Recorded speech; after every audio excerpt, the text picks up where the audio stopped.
So you've got all this great music. So the question is, how do we get it in and rotate it? So the idea from a commercial standpoint is you say, I want the category to turn over in X amount of time. And then you make your clock calls and you put the number of pieces into that category so that that happens. Which is why on a pop station, they might have 5 or 7 songs in a category and they might play it once or twice an hour. And so you're hearing that song every 3 hours. That's how they do that. But you got too much music. So now what do? It's good stuff. It should be played. Well, do you serve the core or do you serve your liker? That's your tough one. Well, I'm going to show you how to do both. You have all of this music in your database, and even if you played 4 pieces an hour, 24/7, 365, you'd only need 35,040.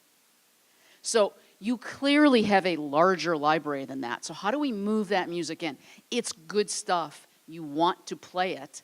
We just need to maintain those rotations. So I can't remember which one of your databases we looked at. I think it was yours, where we had like 17 days was the highest rotation that we saw. So she's got rotations that are really small. So we've got not many pieces maybe, or we've got different clock calls that do that. So Auto-Platoon is a way for you to say, all of this music is good, but instead of saying, I've got a chunk of 100 pieces that I'm playing now, and then simply take them out of rotation, and put another 100 in and maybe sound like a completely different station. What if we move them? The old concept is actually called bicycling. What if we move them in and out? And it's called Auto-Platoon. So it's on the dataset schedule Auto-Platoon menu. And basically what you do is you add a Auto-Platoon.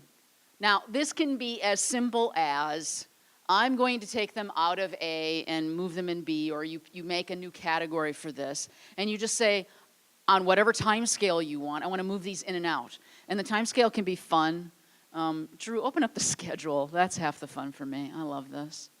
Really, would you like month by date? Let's do that one. So, I don't know, let's pick, every other month, on the 18th. Yeah, I mean, it's crazy. You should see the combinations you've got here. No one is ever going to be able to figure out what you're doing. But the idea is you're moving the music in and out. So that's one way to consider it, where you're just generically moving it in and out. And I'll have him cancel off this for a second and go up to filter. Here's where it gets really slick for you. So you have 108 symphonies by Haydn. You want to play 25 of them at any given time. Which 25 maybe you don't care about. So the filter allows you to do that. Violin concertos by Vivaldi. You want to play X number of them at any given time. And now you say yes, take them in and move them in and out. And so you're always playing violin concertos by Vivaldi. Which ones? That's the part that changes. So it could be your Haydn symphonies, it could be your Vivaldi violin concertos. It could just be lute pieces that you have in your database. It doesn't really make any difference. If you can subset it, and now you're just moving that music in and out of your database. And so at that point, you're always freshening it up. And I like to think of this as doing it for 2 reasons. Now, I think based on what Tony has said, this one's probably not true, but I've always likened one of those as super serving the core, because they're the ones who are going to realize that's RV fill in the blank versus RV fill in the blank. So they're going to, oh wow, I haven't heard RV, whatever, in a long time, and they're going to really like that.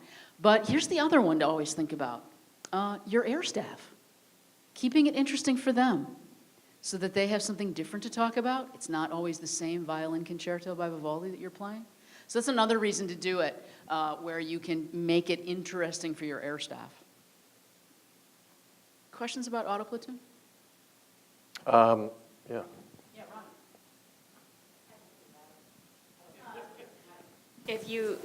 If you don't have over 3,500 things in your database, and you do have, say, 8,000 really solid things in there that are kind of getting rotated, is there still use for Auto-Platoon even if you don't have more? Absolutely. I think it comes down to rotation, wouldn't you say, Drew? Yeah. How often do you want to hear that piece? I want to hear that. If some of hers were 2 or 3 days, that's how the categories can spin around. When I was doing classical music, the power category spun every 30 days, and I thought that was fast until I saw your database. So I thought every 30 days was fast. So it's just a matter of how, what do you want to hear? And so if you want to, if you've got a super large category and you only call for it once an hour, that's when you have the no repeat work year. Forget the day, you have the no repeat work year. And so if you want to shrink that down and you want to feature that music more often and get the impacts in the plays, that's really what your commercial cousins are doing when they play that power song, twice an hour, and there's only 5 or 7 songs in the category, and you hear that song every, 2.5, 3 hours. They're doing that because it's popular. And Drew, tell them what you said before about Billy Joel. I would rather hear 2 Billy Joel songs. I would rather hear Piano Man twice than Piano Man in a song that I don't like.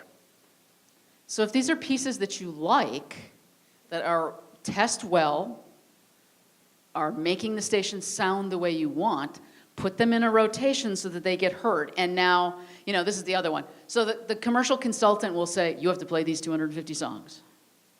And I always say, and what was wrong with the 251st one? It's still good, right? And that's clearly true for classical. You have so much inventory. So at given point, you're playing part of that inventory, and then you're resting another part of it. And auto-platoon, when you do it, you can see here, I don't know, Drew, pick a number of your choice under amount. There you go. And then you can do analysis. Let's Meaning of make it what? higher. He'll do analysis here.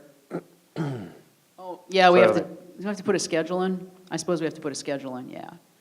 Your choice. Every other week on Sunday. So you can see what the system is going to do is it's actually going to tell you how long it's going to take before this is going to go in and come back out. And there's so many pieces in this library, and he's picked a rotation pattern for going in and out. It's still going to take a couple of years. But I will tell you, I have a lot of, I don't generally do, day-to-day tech support anymore. But the tech support people will come to me and say, Ronnie wants her classical data analyzed. Okay.